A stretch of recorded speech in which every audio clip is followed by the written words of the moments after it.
And I'm particularly delighted to introduce this one because it's a really exciting project that we have here, which is the publication of the 5th volume based on select proceedings of the University of Chester Archaeology Student Conferences, which have run for 5 years, and each year there's been a publication that's come out of it which has drawn on expertise of experts, but also of our students as well. And our undergraduates and postgraduates have been involved in editing and contributing. And the conferences themselves have also been an absolute delight to watch. I've been fortunate enough to be at each of them over the past few years. So first of all, I'm going to pass over to one of the editors, Howard, to introduce the book. Could I just remind people, if possible, to turn off your microphones unless speaking, because we are recording this and hoping to put it up on our YouTube channel. We will turn the recording off before the Q&A session, so we can have free-flowing discussion there. But for now, if I could pass over to Howard to introduce the Public Archaeology of Treasure.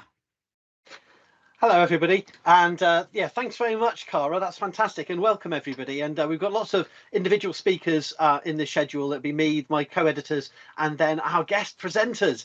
And we wanted this event to be a celebration of the book, but also to point the way to some of the themes we didn't cover in the book. And like any edited collection, there's yawning gaps as well as lots of individual treasures in the contributions of the individual papers.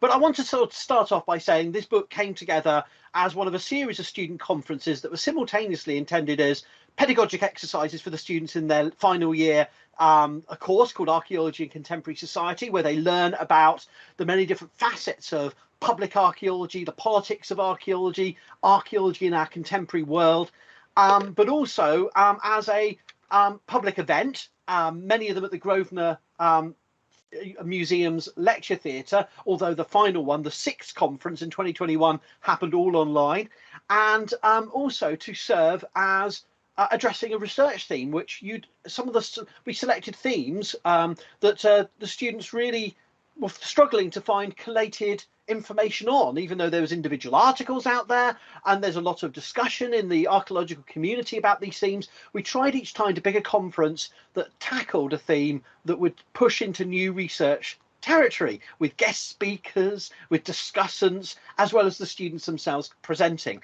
And from that, we decided for 5 of the conferences, the first 5 and the 6th, as I said, we just went online, and the online record is, I think, a result in itself. For the first 5, we tried to take it forward to publication with student editors and student contributors. So in 2019, we had the Public Archaeology of Death, published with Equinox in Sheffield.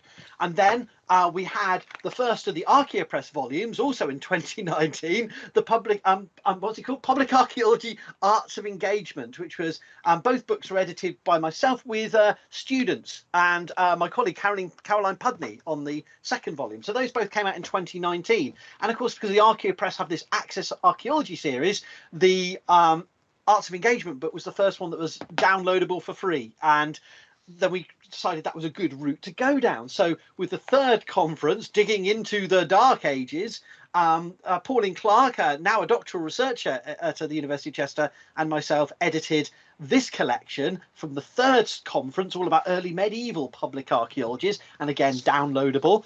And then also, that was in 2020, and this is also 2020, the Public Archaeologies of Frontiers and Borderland, edited again with Pauline Clark, but also with former student Kieran Gleave, who's now pursuing a PhD at Cambridge. And so that book is again open access and downloadable. And the 5th volume was, I suppose, really in an ideal world would have come out in 2021, but there was this thing called the pandemic, and we finally got it out, and it came out in August. And while still paperback copies are still winging their way through the real postage system towards various people who've purchased them or have acquired them, you can download this one for free. And this is the one we're talking about today, the 5th volume from the 2020 student conference, The Public Archaeology of Treasure, edited by myself, Peter Reavill, and Samuel Clague, both of whom are with us today. So before I hand over to them, I just want to make a final point about, obviously we're very grateful to the publishers, Equinox and Archaeopress. We're very grateful to all the contributors, all the peer reviewers,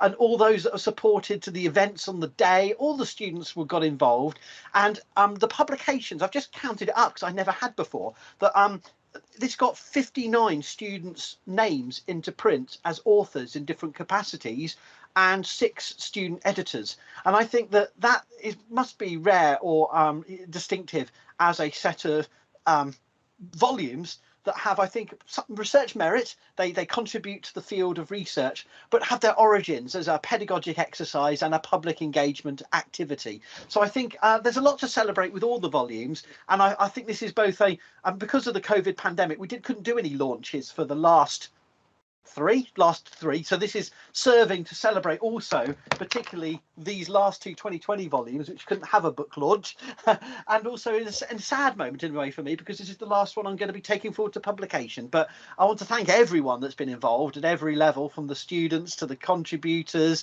to the peer reviewers to the people that have retweeted everything. Let's thank the Twitterati too.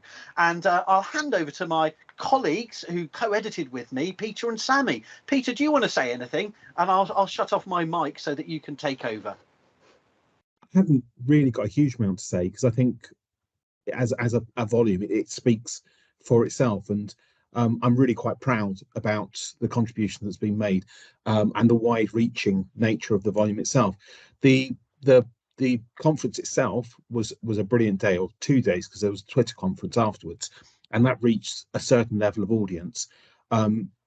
But then this process seems to give an afterlife to what were 2 fantastic days of contributions, and editing these together into sort of one single volume is really quite powerful. And as Howard's already said, this isn't really covered anywhere else. You can read about treasure in the Portable Antiquities Scheme annual reports. You can read about it in the Treasure Trove reports from Scotland, but actually physically addressing the questions, and some of the questions about not just the process, but sort of the impact that has on museums is really important.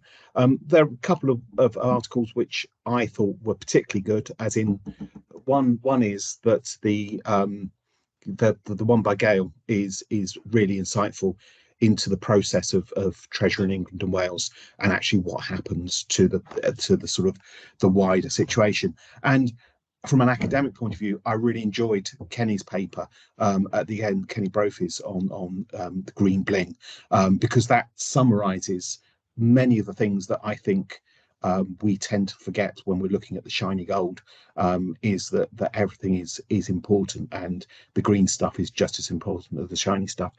For me, though, this book also brings together part of my life, my chapter, as it were, is bookended, because I left the Portable Antiquities Scheme earlier this year after 18 years long service to the cause.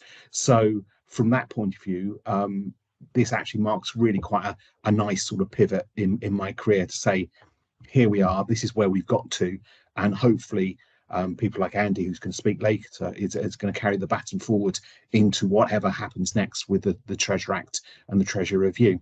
That's probably enough for me at the moment, but should I pass over to Sammy? Thanks, Peter. Yeah, Sammy, tell us what you think. You're the student editor. I think a lot of the themes have been addressed, and the amount of pride that I have for this volume is tremendous, and that goes to everybody who's contributed, so thank you very much for that. Just to kind of maybe summarize the book a little bit, it's more of kind of a voyage into the adjective description of treasure as well, in the sense of how the terms apply to archaeological objects, and how these are treated, and how they're mistreated as well, which I think is a massive part, and the perceptions of these objects as treasure and treasure as a label.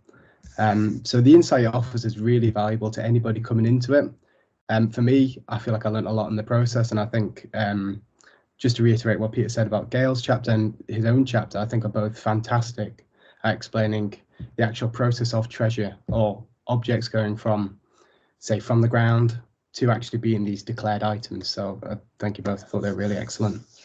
Going forwards now, I think there's a lot of relevance in it and how we look at the situation in Ukraine. So the loss of threat from cultural treasures, I think, not just in the material sense, I think it's really valuable. So I think there are still discussions that we can have about that. More localized as well when we see objects now being declared as treasure. So we had the bronze pendant that I think, did that go on display in the Stonehenge exhibition? Thumbs up, thank you. And even more localized for me on the Isle of Man was a Whitby jet necklace from the Bronze Age that has gone on display in our museum, and that's not treasure, so woohoo. So yeah, it's really valuable. I'm incredibly proud, and I think a lot of it goes down to the students as well who contributed on the day. Fortunately, I couldn't be there, but they're all online on Vimeo, so I would recommend anybody who is interested in the book for watching. But yeah, thank you very much. I'll hand over back to you. And I'll hand over back to Cara, but thanks everybody, and that's really set us up for our guest presentations. Yeah, so thank you, Howard, Peter and Sammy, the editors of the volume that we are celebrating today. But we're now going to hand over to a couple of speakers to talk on this theme, which will make up the rest of our seminar today. And so I'm going to hand over first of all to Ben Geary, who I believe is talking on behalf of himself and Rosie Everett. Ben from University College Cork and Rosie from Northumbria University, and going to be talking about brown gold. So if I could hand over to you, Ben. Thank you very much. This is the usual Teams. Can everyone hear me? That's a good start. Okay, so the next part of it, of course, is can everyone see me? So just bear with me while I make this bit work. And that's that.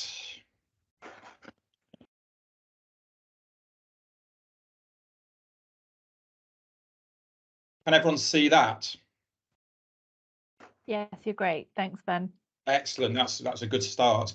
Okay, so thank you everyone for attending, and thank you for the invitation. That's a remarkable series of books there, and it's so good to see student involvement in these things. I think it's brilliant. I'm sorry to hear it's the last one, actually, because I was going to hassle Howard to do something maybe on a similar theme about some of the stuff I'm going to talk about now. So yeah, so this talk is brown gold, or it may have the title, "What's the point of pointy sticks and peat?" There is some brown gold before you there. This paper is kind of I mean, I'm giving it, but it's work that's really come out of working with Rosie, who was just mentioned, and there's kind of voices from a few other colleagues I've worked with over the years whose identity might kind of pop up as we go along. I'm not going to speak too long. I'm just going to check the time there, maybe about 15 minutes. I hope that's okay. I should probably explain first off, how this invitation came about, and it was from a Twitter conversation a few years ago when Howard put a shout out on Twitter about the volume and kind of asked for thoughts and other themes, and this is what I kind of suggested at the time was, how about valuing wetness organic material, particularly from peatlands, from bogs. I'm going to show you some pictures of that in a minute. How do we define or recognise a piece of prehistoric wood as an artefact with value? How do we define that, or as treasure? And particularly, what do we keep and what do we conserve and what do we just discard? And to be honest, I kind of said this in my usual kind of slightly grumpy old man way that I do these days, and didn't think much more of it until Howard got back in touch. So it kind of worked quite well because it relates to some work that myself and Rosie have been doing over the last few years, looking at these kind of different articulations of value around peatlands in particular. So that's kind of the background. Just a very brief bit of an introduction. So peat, what is peat? I'm sure most of you know. Vegetation that hasn't decayed, that accumulates in wet places. Very important in a number of ways, not just the preservation of archaeology. The big theme at the moment, as some of you may know, is the preservation and conservation of bogs as net carbon sinks as well. And there's a really interesting intersection of that with heritage and archaeology, which is another talk completely. So I'm talking about the preservation of organic material. Probably the most iconic of those finds will of course be bog bodies, which you mentioned. Peatland archaeology, everyone goes, bog bodies. Yeah, they're great, but they're extremely rare finds. They tend to dominate the conversation, and they dominate museums with obviously very good reason. But they're by no means the commonest of discoveries in bogs across Europe, or at least in those bogs across Europe that have been disturbed sufficiently to expose the archaeology, which is of course, is another one of the problems. Sorry, I always have to show this picture. This is a colleague of ours, Dr. Tom Hill, who was at the Natural History Museum, is now freelance environmental archaeologist. It always makes me laugh. As you can see, I laughed a lot there. I've been laughing ever since. I suppose partly I just like to show the picture, send him a message and say I've shown the picture again, and you know that will upset him. In fact, if you want to tweet it to him on Twitter, then do feel free. I should have said that earlier. Anyone who wants to tweet anything, then please tweet away. The point really of the picture is obviously we tend to think of preservation of material in wetlands is because they're wet, a bit like this. But actually the problem we have with archaeology is the bogs that are drying out or are being drained. Drainage tends to be anthropogenic, but climate change in particular is presenting a number of threats to bogs, to carbon, and also the archaeology that is within bogs as well. And this is back in 2001, I think it was. Richard Brunning said there's a crisis facing the preservation of archaeology and bogs in Europe, and that certainly was true, and it has got worse. So again, I suppose this articulates or speaks back to this idea of value and valuation, and what we regard as valuable, how we protect it, preserve it, and conserve it. And again, these are all very pressing problems, as you all know. So this is a lovely picture. It's a photograph by Mike Bamforth, who may well be familiar to some of you. It's a fantastic peeler archaeologist. This is a photograph of a lovely pencil point from a worked oak timber from the site of Beccles, which is in the Waveney Valley in Suffolk. It's a site we worked on some years ago. And you can see the preservation of this sort of material. You can see the tool marks there, wonderful iron axe tool marks on that wood. Let's say dendro date from the timber, 75 BC. And the problem with all this kind of material is it looks fresh and well preserved when you dig it up, but it can dry out extremely quickly and degrade. And this, in fact, is an oak timber from the same site. This is how the site was discovered during bank realignment work. A post was pulled out. The digger driver thought it was just a modern fence post, kind of chucked it to one side. The archaeologist on the watching brief came along later and went, uh-oh. But you can kind of see this material dries out extremely quickly once it's out of the preservation environment, which provides a number of problems for us in terms of how we deal with this material as it comes out of the ground. Do we conserve it, or do we record it and chuck it? And again, what do we have the resources to do? That's the perennial problem for us in archaeology, of course. And again, if we look more broadly, this problem of deterioration of organic material in peatlands and wetlands, the research on those accelerated hugely over the last 10, 15 years or so. Of course, the work at Star Car that colleagues at Chester have been heavily involved in, and the problems with the deterioration of the Mesolithic organic archaeology there. The very famously named jelly bones, picture of that there from the GIS paper. The acidification of the ground environment is just destroying the archaeology. It's literally falling apart in the ground. So again, how do we deal with these sites? We have to try and preserve them by record. That costs money. Who's going to pay for it? Oh, sorry. So yeah, without a doubt, Star Car no longer possesses the riches it did only 60 years ago, is a quote from that paper. We see something similar, but not quite as drastic. This is, of course, the site of Must Farm, as I'm sure most of you recognise. Remarkable archaeological site. A huge amount of argument and discussion over whether it needed to be excavated or not. A lot of that discussion turned around issues to do with the groundwater, or where the groundwater was positioned, whether the material, the site could be preserved in situ. That argument went on for some time, and in the end it was decided that the conditions are not suitable for preservation in situ, and hence the requirement for excavation. I mean, again, like an incredible site, but I draw your attention to the massive wooden material that's recovered from these sites that's exposed. And again, what do we do with it? And not just that, how do we justify our decisions, I suppose? What do we choose to keep? And what do we say about it to the public as well? And this is something that I'll come back to in a minute. So again, more remarkable stuff from Must Farm, from the Must Farm paleo channels. This is one of the incredible Bronze Age lock boats under excavation. That's an absolutely wonderful photograph. And again, the Cambridge unit were having to develop new methods and approaches to excavate a three-dimensional log boat in situ, including those balks that are left in there to support the boat as it's being excavated. And again, obviously, these are remarkably important finds. You know, again, some treasure, however we define it. So, you know, what do you do with that stuff? And of course, the decision taken in that case was to conserve it. So the boats were lifted and taken away to Flag Fen, which more in sec, just down the road.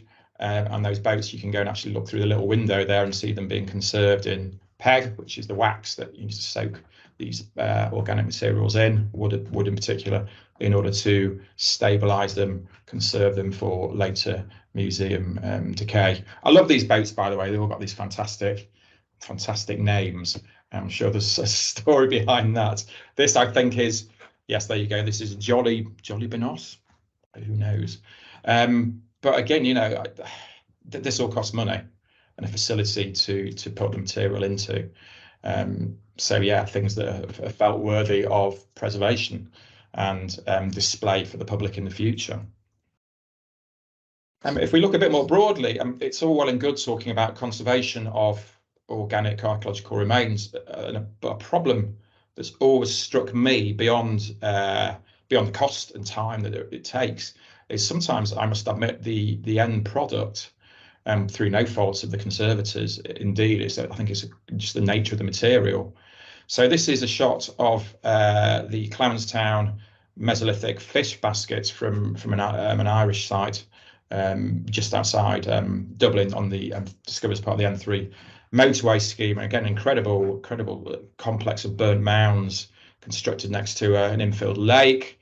There's peat deposits, and this is one of these fantastic woven fish baskets that was discovered during excavation, block lifted, extremely fragile for later conservation, along with some other organic wooden finds that came from this extremely important site. Here is the fish basket on display in the National Museum in Dublin. I don't know, some of you may well have seen it. It's actually really easy to miss it. You go into the main entrance, into the big hall in the centre of the museum. You turn left, and this material's in a case on the right. Pre-lockdown and the event that which we try to forget about, I'd take students to the museum on my wetlands course, and I'd often kind of just release them to the museum and say, go and find some organic archaeology. And it'd be remarkable how often people would just walk past this case, because it's you know, it's kind of, again, it's not the fault of the museum as such, but you kind of look at this in a box and it just looks like some old wooden sticks in a block of peat, which actually, you know, it is. So it's difficult to display, it's expensive to conserve, and you know, it's quite, you know, I think it's difficult. That's a problem for the public, I suppose, in terms of communicating not only that rarity and the value, but you know, these are the problems of display and conservation. This is another shot of the same object and some other items from the Clownstown site. Just on the right there, you can see that kind of strange little white pointy thing. That's an Alderwood vessel, or maybe it's been suggested it's perhaps a child's toy or a ritual, God help us, boat carving of some form. But you know, again, the point here is, no matter how we interpret these things, that it just looks like old wood in a box, and you know, it kind of is. The title of the talk, Pointy Sticks and Peat, that's actually one of Mike Banthur's line. You know, he just says, you know, we're digging up pointy sticks, in a very, you know, typically self-deprecating way. But you know, there is this bigger issue of you know, value, not least in situations where we are seeing active deterioration for whatever reason. This is Flag Fen again. That's the preservation hall, so it's not a great picture of the section of the Bronze Age alignment, the timber alignment, where you can go and see the wood in situ. And again, you can probably some of you, I'm sure, have been there. Even that material, even though it's kept wet at the moment, the sprinkler system is deteriorating, and that's producing problems in terms of the display in the future of that material. You know, what do we do about that? And again, there's other issues with Flag Fen. There's this picture on the right with a piece of wood with a very obvious radial splitting. That's a very typical sign of wood that is deteriorating due to the position of the water table. So, you know, Flag Fen itself, I don't think it's any secret to say this, you know, it has some problems. And I think at some point in the future, there's going to have to be a discussion about, you know, how that is handled.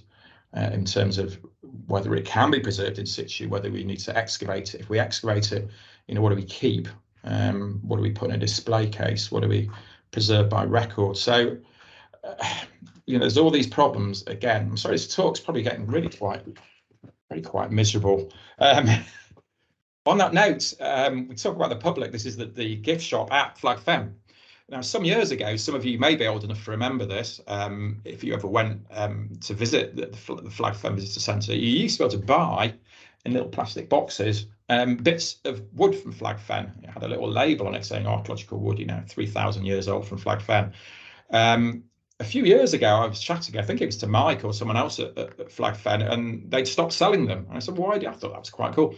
And they'd had complaints from the public who'd said, well, why are you selling off bits of archaeology? And obviously that was a difficult conversation to have, and much least the fact that we have loads of wood and we can't keep and conserve it all. And someone else said to me, well, you didn't really want to tell them that the rest of the wood would be mulched and put on Francis Prior's blackberries. So it's an anecdote that, but I think it is another issue about communication to the public of the value of wood, and also times when we just can't keep everything and we need to decide what to do with it. But again, you can no longer. I couldn't even find a photograph. I hoped to find one on the internet, and I couldn't. You can't even find a photograph of the little plastic boxes you used to be able to buy. So, this has been a bit of a whistle-stop tour. I'm coming kind of to the end here. I hope it's given you all some food for thought within the broader context of value and valuation and treasure, or however we define that. I've not seen the book. I look forward to looking at it. So at the moment, you're in the position where we do have to discard wood. I'm sorry, Howard, I think this is the only bit of medieval archaeology in the whole talk. This is some archaeological wooden points from another wetland site in Ireland, site of Sheen, some excavations some time ago now. But again, I was visiting the site for some work purposes, and of course what's happening is material is being discarded. It's being recorded and discarded because what else can we do with it? At the end of the day, there's quite a lot of it, and it can't all be kept. You can see how long ago it is. That's an old Nokia phone. Blimey, I miss those things. Okay, so yeah, to kind of close things out a little bit. This again, I'm sure is familiar to most of you. This is the Shropshire Buller. That's a remarkable piece of treasure. However we define that. But again, to bring ourselves back to the title of the talk, this piece of Bronze Age bling or whatever is value of it. However we think about that, and we could argue about that for a while, is depleted by the fact we don't understand the context it came from. The peat. So the brown gold in this case is it's essential we have that and understand that context, and we've been involved in a small piece of work trying to establish that and to work with the metal detector and other people, some of whom are present in the talk today, to try and understand that, to situate the gold within the context of the brown gold. Without that, as you all know as archaeologists, without that context, its value is reduced. Okay, so just to kind of tie this up and put this in the bigger picture, we have this crisis in terms of the preservation of organic archaeology across Europe. This is something that's come out of the work at Starcar, the work on Somerset Levels, Richard Brunning's work, and a variety of other projects that have been published or underway at the moment. So the work of Adam Boethius, some of you may be familiar with, and this was published, I think, last year, was it? Quite recently. The site of Agarodden, I'm sorry if I'm pronouncing that wrong, the famous Scandinavian site, and again the archaeological material there is deteriorating in the ground due to problems with the groundwater. So particularly the bone there is disappearing. And this is a quote from that paper. It says, we need to plan of how to stop or deal with the ongoing accelerated deterioration on a broad international scale, and we need to consider if we can and should excavate these threatened sites now while they still have organic preservation. So this is a challenge for all of us moving forward, and we have to see that challenge within the context of, as I've said several times, value. That means value for the public as well as archaeological value, however defined. We also have to situate it in the context, as I said earlier, of peatland restoration and rehabilitation, and the money that is going into that at the moment, not much of that money, for that none, is going into understanding the impacts of, or the state of archaeology that survives in many peatlands, or indeed the impact of restoration programs on what remains. And without that kind of work, then predictions of the complete destruction or loss of most peatland archaeology over the next 10 years, I think, will probably come true. And if that's not cheery for a Wednesday afternoon, I don't know what is. So listen, I'm going to stop there. I'm going to just leave you with a bit of plug, because books are being plugged. I have a book being published this month with my colleague Henry Chapman, which is about peatland archaeology in pale environments. And again, it has some small discussion, including Rosie's section, on a few of the things that I've talked about today, and also some great pieces from other wetlandy, peatlandy people. So if that's your kind of bag, or if that's the kind of thing you might be interested in, then please have a look on that. It's going to be an Oxford publication. So I'm going to stop at that point. I hope that's been of some interest, and I hope it's given everyone a bit of food for thought. But thanks again for inviting me, and well done everyone who's been involved in these publications, and to Howard for pulling this together through time. Thanks very much, everyone. Thank you, Ben. Very thought-provoking, if at times bleak towards the end, paper, but if everyone could get tweeting that picture, I'm sure just an extra plug for that. But no, thank you very much, Ben.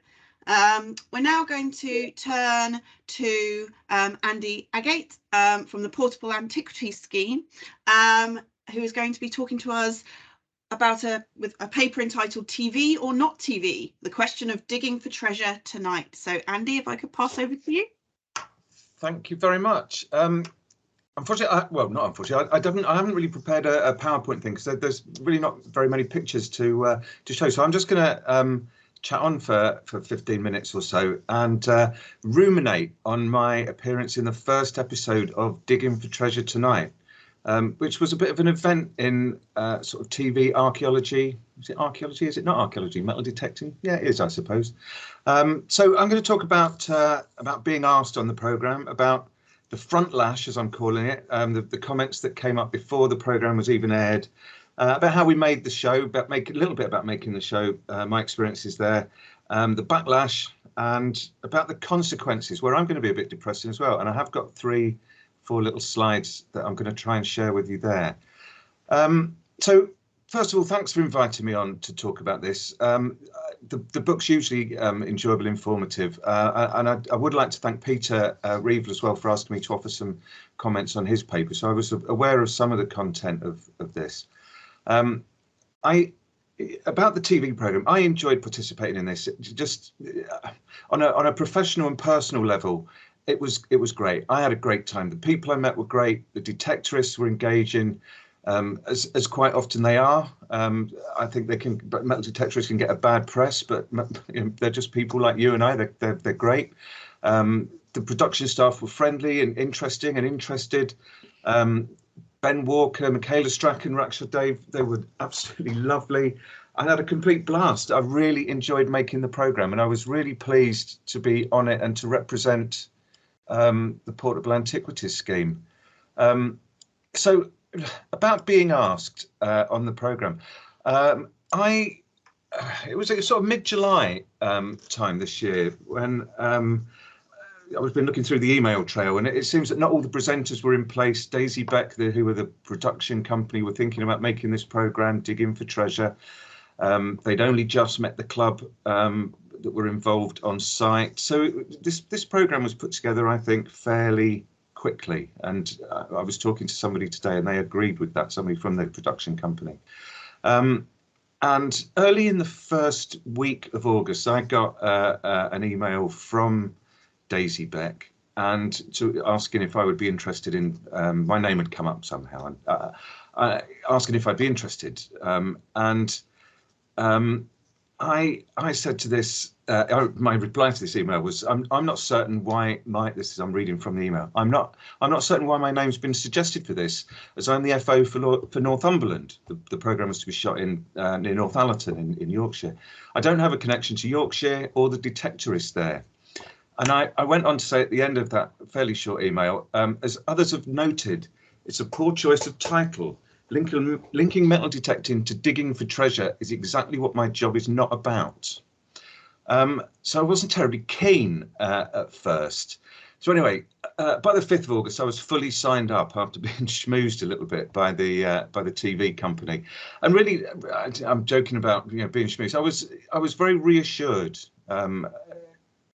about their approach to it. They seemed very serious and really wanted to take on board the serious messages of responsible detecting. They were really interested about the treasure process. They were really interested in the Portable Antiquities Scheme, which it would seem, and I sort of can confirm from other emails, that they really only found out after the programme had been commissioned. And they had really only engaged with the PAS once the programme had been commissioned. So there was this real focus right from the beginning on best practice. So I said I was signed up. I spoke to a friend of mine who's a lecturer at Newcastle University, and said I'm involved with this television programme. It's called Digging for Treasure Tonight, and he looked at me very sagely and said, career ending then. So I already knew that this was going to have some. It's going to cause a stir in some ways, and it did seem to have what I'd called a front lash. So, get a backlash against something. But there was some pushback before the programme even aired. So let's talk about that sort of front lash. And I've taken some emails or some posts rather from metal detectorists from a couple of metal detecting forums and Facebook groups on the internet, and metal detectorists really do have a really, when we're talking about treasure, they really have a very real engagement with the public archaeology of treasure. In a real sense, they do find treasure, and they have an interest in the legal process of treasure. So, they've got an idea about treasure, but there was quite a lot of pushback, especially about the title. So this is a few quotes. So one is the most irritating part of these is the celeb. This is, you have to really remember, this is from the 16th of August. So this is the day after I made the programme, and a week or so, 10 days before it actually aired. The most irritating part of these is the celebrity who has made no effort to research even the most basic facets of the subject and asking the most stupid questions. So obviously seen something else somewhere. Another saying, this is the last thing we need. Yet another programme where there's a subtle narrative that experts are all great and good and detectorists are bad, i.e. amateurish, uneducated, excited by the mundane and obsessed with the making of golden finds.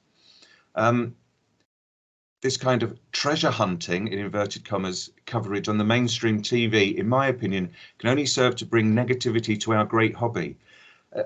And it's really interesting that there's that pushback against the treasure hunting title there, which the main magazine that metal detectorists subscribe to is a magazine called Treasure Hunting. So it's not as if that's a surprise to them. So another is saying the likes of this portrayal can only introduce the wrong people into the hobby, and surely that's not a good thing. One to leave well alone, not get involved with. It will not be detector friendly and designed to make participants look like children in need of guidance. And this sort of goes on and on. So there is sort of a degree of paranoia, I suppose, in metal detecting. It's a hobby that sees itself very much under threat, and it's really interesting that there was that pushback just from the title. This is before the trailer had even gone out, so nobody really knew anything about the programme. So it was really only by about the 19th of August I start seeing on the forums comments saying, well, people are saying, oh, why don't we watch it and see what it's like? And that, that sort of gained some traction. So so we get on to making the show, about making the show, which was, I've never been involved in any television work to do with archaeology or really about anything else, but I had a lot of conversations beforehand. It took up a great deal of my time, sort of the whole week, 10 days before the programme, late night conversations with the producers and what have you, and their expectations, and indeed my expectations, the things that I would and wouldn't do. And I got down to the site in Northallerton, about an hour's drive away from where I live in Newcastle upon Tyne. I got there about 1 o'clock in the afternoon, and on arrival I was with Kevin Leahy, by the way, as well. So I wasn't on my own. I did have some support. So Kevin Leahy from the British Museum, and I was given a box of finds. So the programme had been on. The detectorists had been on site since the Sunday, so the day before. I was there on the 15th of August, which is the Monday, and they'd been detecting during the Sunday and Monday morning. I was given a box of about 40, 50 finds from memory, and with the instruction, if you could just have a look through these, please. If you could just put them into order for me, date order, get some chronology going, and then tell us exactly what they are, the period that they came from, all that sort of thing. And then if you can find 20 of them that are really good that we might put on the television, and then 5 that are really super that we'll definitely talk about. I said, okay, right, well, how long have I got to do that then? And they said, oh, about an hour and a half, which I sort of explained it was probably about a day's work, really. And you know, they were really surprised about the how they hadn't planned for sort of the knowledge that you need. And as a finds liaison officer, you are sort of expected to know everything from about 40,000 years ago, every object from about 40,000 years ago to things that were made yesterday and everything in between. So you don't necessarily know all those things. Obviously, you know where to look, you know where to get the knowledge from, as you do with lots of archaeology. So with the help of a little WhatsApp group I'd set up, and with Kevin Leahy especially, we managed to sort of get through the finds and put them into very, very quickly, really rough and ready, and put them into some sort of order, so we could start the rehearsals. Which went on till about 4 o'clock, 5 o'clock in the afternoon, and we had some lunch after that. Well, I was still looking through the finds that had come up during the afternoon while we'd been doing these rehearsals. And by about 6:30, we were going to start shooting the programme itself, which was going to last until about 8:30. And I was absolutely exhausted. So this is where it becomes, I'm going to mention this, it's not academically relevant in the slightest, but when you see people on television, you don't know their backstories and things that they've been through. And I tried to be quite upbeat and you know, all that kind of thing on television, sort of, you know, to make myself look like I was engaged and enthusiastic about everything. And I think that came across. But I had actually had a liver transplant 13 months beforehand, and I was only just getting to a point where I could work full days and full weeks, full weeks of work. A lot of fatigue involved in the operation, the afterwards of the operation, and so I was exhausted, and it was a real personal achievement to be able to get through that long day. It ended up being about a 15-hour day. We didn't finish till about 11 o'clock. I didn't come till after midnight. And it was just a fantastic personal achievement to get through, being able to think on your feet, being able to answer the questions quickly and concisely that they were asking. And it's important to note that during the making of the programme, I was able to put in quite a lot of my own content, my own ideas on what the PAS, especially the messages that the PAS wanted to talk about. So I was just having a conversation with Dan Walker, and he said, oh, and how much is that worth then, Andy? And I said, well, we never talk about monetary value. And he said, he was shocked. He, really, you never talk? And he said, we've got to get that into the programme. And for me, it was sort of a personal highlight. I was able to talk about how we don't ascribe monetary value to treasure items, to any items. And Alison Sheridan, I think it's a key quote from in the second programme in the series. She says, the treasure is the knowledge. And I think that is really important. And it's important that we try and, make that connection and get that point across. So we've made the programme, great personal achievement. I really enjoyed it. So we get onto the backlash, which after the front lash, I suppose, it was like being licked by kittens, really. And it's quite important to say that it's quite, I think it's quite fortuitous that Channel 5 isn't available in Poland. If you know about that, you know about it. So I won't explain that further. But there were a lot on the forums again. There were a lot of quite positive comments from metal detectorists. Somebody saying it had all the right components, good finds, good presenters. It's my favourite bit. A very competent FLO, a representative bunch of detectorists, but somehow didn't come together properly for me. And I think that's really important. That didn't come together properly for me. Somebody said, another person on the forum said, I'm reminded of the phrase, all the right notes, but not necessarily in the right order. And I think that really, once I watched the programme, I was on holiday when it was broadcast, so I didn't see it for a couple of weeks. But when I came back and watched it, I think it was exactly right. I thought the programme was a little bit of a mess, actually. It didn't have a narrative. And that's really important for that show, having, or that type of show, having a narrative. We were promised that at the beginning. Dan Walker said we are going to talk about the people who lived, fought and died in this area. And then they just didn't talk about that at all. It wasn't, they managed to edit out everything that I was saying about the people who were using objects. So it was very object focused. And as the series went on, particularly Helen Geek was really good at putting the people into it. And we did talk about it afterwards. And Helen said, after watching your episode, that, you know, I was absolutely determined we were going to get people into it. And I think that's really important. You know, in TV treasure programs, if we're going to go forward with them, it's to be able to talk about people. Other people were saying it was not Time Team. Well, of course, it's not Time Team. Yes, you're exactly right. Well done. But we're digging in the title. I think that's sort of, there's a misrepresentation there. But, and this is something that Howard and Bethany brought up in their YouTube conversation, metal detectorists do call their rallies when they get large groups of people, they call them digs. You know, any digs going on this afternoon. And as an archaeologist, I do find that quite frustrating. So there were lots of you know, I enjoyed the programme. You know, things like, oh, there was no junk shown.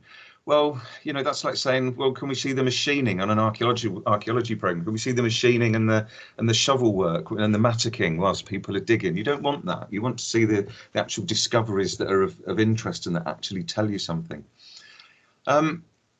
So there was another comment saying that apparently the Portland Antiquities Scheme were not originally involved in the show, but were asked to be there. So this was from a comment on a Facebook group that Pipeline News on Twitter picked up on, and gave the PAS some stick that we weren't involved prior to the commissioning, that we weren't able to have any input into the format design, which I thought was a really unfair comment, because you can't really have any input into something you don't know anything about. We didn't know that the programme was going to happen, so how could the Portland Antiquities Scheme become involved in it? But it is important to say that we did have input into the programme, the content of the programme as it was going along. It's really apparent that, you know, from all the comments that you get from these programmes, that the programme wasn't made for detectorists. You know, it was irritating for detectorists. It wasn't made for archaeologists. You know, it was quite irritating for archaeologists, I think. The people I know who were friends, family, or just sort of casual observers that have mentioned it, people with acquaintances that I've met, they quite enjoyed it if they watched it. They really did. You know, they thought it was fun. And thinking about the series in the round, it was interesting to watch Howard and Bethany with their YouTube conversation, if people have seen that, which was sort of a conversation of two halves. I had, you'll like this, Howard, I had an email, so I sent the link, I watched it and I sent the link up to Michael Lewis, who's the head of the Portland Antiquities Scheme. And he sent me an email back saying, I've watched half of this, let's talk, we might need to talk about this. And I said, it's okay, Michael, watch the other half, watch it to the end, it's fine. Because at the end of that, Bethany and Howard are saying that, you know, I'd do this if I was asked. Yeah, it was great at the end. You know, the last two were brilliant. They were really good. I don't know if the word brilliant was used, but the last two programmes I found hugely enjoyable, and that's because they had a narrative. They started thinking about stories more, and they listened to some of the things that we'd been saying.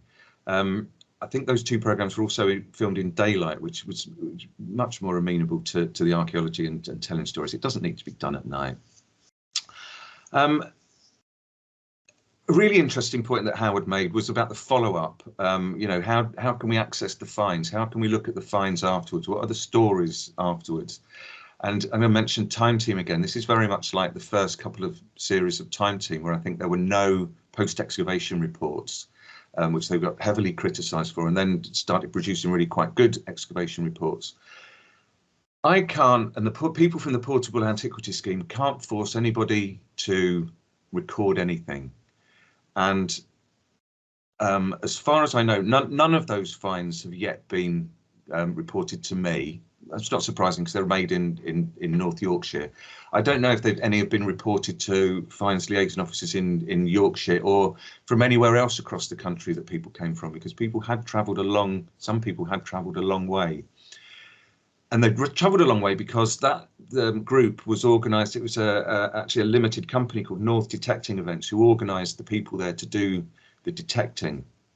And these rallies and this talk of treasure in public archaeology and bringing people together to find treasure, however we want to describe it, is having an impact on the way metal detecting is done.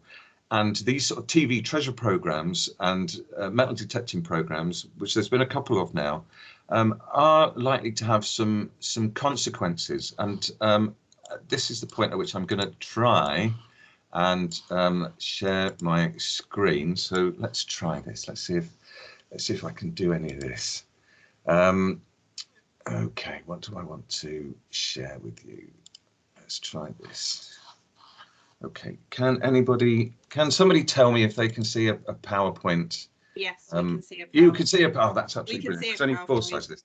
Okay, so what might the rise of TV treasure bring? So we had the Harry Cole metal detecting treasure program as well, which I haven't seen, but it's been reported to me wasn't very good. There's undoubtedly a rising. This is a very simplistic model, so forgive me.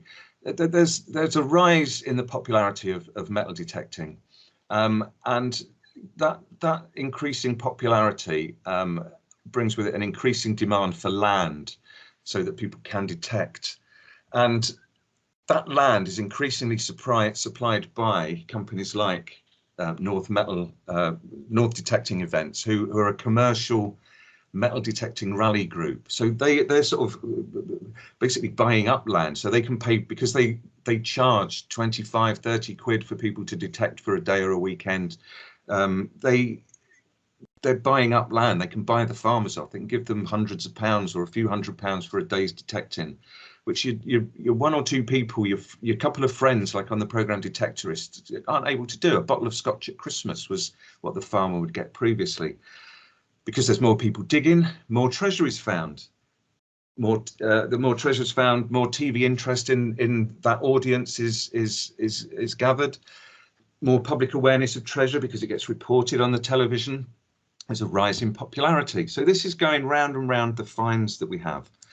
And how do we break that cycle? Well, as far as I can see it, and I'm afraid this is depressing again, like the end of the last presentation, downbeat anyway.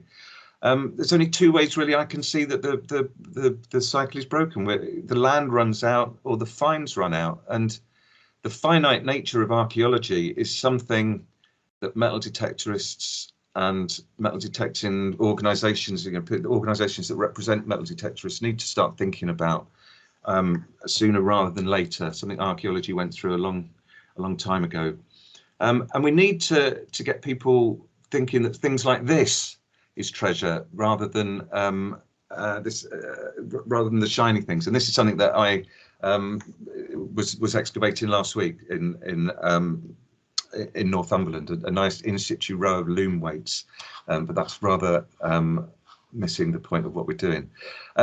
So I'm going to stop presenting that. Am I back? I don't know. Am I back or not? I can't Yeah, tell. you're back. I'm back. Oh, good. So that's it really. I kind of want to finish with that quote again from Alison Sheridan, that the treasure is the knowledge, it's not the shiny thing. And really, how do we convince the public that the public archaeology of treasure is not the valuable objects, but the knowledge that we gain through them? So that's me. Thank you very much for listening. And thank you for another really insightful talk there, Andy. So thank you very much.